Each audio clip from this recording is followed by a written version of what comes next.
ముందుగా మేము వ్యవసాయ శాఖ తరఫున సార్ని సన్మానిస్తాము. తర్వాత మీటింగ్ స్టార్ట్ చేస్తాము.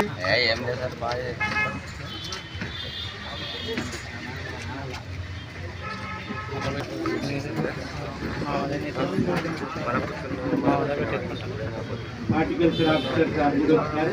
స్టేజ్ మీద కూర్చోవలసింది. సబ్సిడీ తీసేస్తే 3,720 రూపాయలు తీసేస్తే వేరుశనగ క్వింటాలు రైతు కట్టాల్సింది 5,580 రూపాయలు కట్టాల్సి ఉంటుంది సార్. అలాగే కందులు 7,650 రూపాయలు కట్టాల్సి ఉంటుంది సార్. మండల్ లీడర్స్ అందరు కూడా వచ్చి ఈ కార్యక్రమం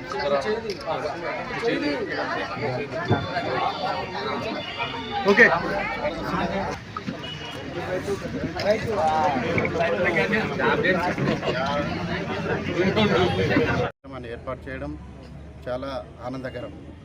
నారా చంద్రబాబు నాయుడు టెక్నాలజీ ముఖ్యమంత్రి కాకుండా రైతులను కూడా టెక్నాలజీ యూజ్ చేసుకొని ఇంకా మున్ముందుగా వెళ్ళే విధంగా చేయాలని చెప్పేసి ఆయన యొక్క ధ్యేయం. కాబట్టి మన నారా చంద్రబాబు నాయుడు గారికి నేనైనా సరే అంటే రైతులు మన రాష్ట్ర ప్రజలు కూడా ఎంతో విఘ్నత ఉండాలని కూడా కోరుకుంటున్నాను. ఎందుకంటే గతంలో వైఎస్ఆర్ గవర్నమెంట్లో ఎక్కడ కూడా అభివృద్ధి కూడా జరగలేదు. ఇలాంటి ఒక కార్యక్రమం కూడా ఏర్పాటు చేయకుండా రాష్ట్రాన్ని సర్వనాశనం చేసి దోపిడీలు, దొంగతనాలు, దౌర్జన్యాలు, అరాచకాలు, హత్యలతో 5 సంవత్సరాలు ముగించారు.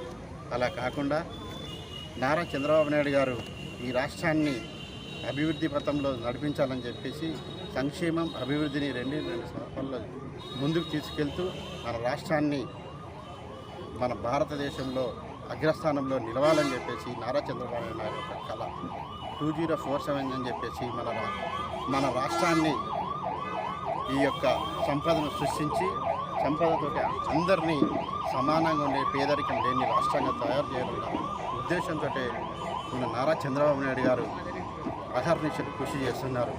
అలాగే పోలవరం అయితేనేమి, అమరావతి అయితేనేమి, ఎన్నో ప్రాజెక్టులు, సెజ్లు ఇలాంటి కార్యక్రమాలను ముందుకు తీసుకెళ్తూ ప్రతి ఒక్కరికి రైతులకి విద్య, ఉద్యోగం, ఉపాధి అవకాశాల రంగాలను పెంపొందిస్తూ మన రాష్ట్రాన్ని ముందుకు తీసుకెళ్లాలని అహర్నిశలు కృషి చేస్తున్నారు.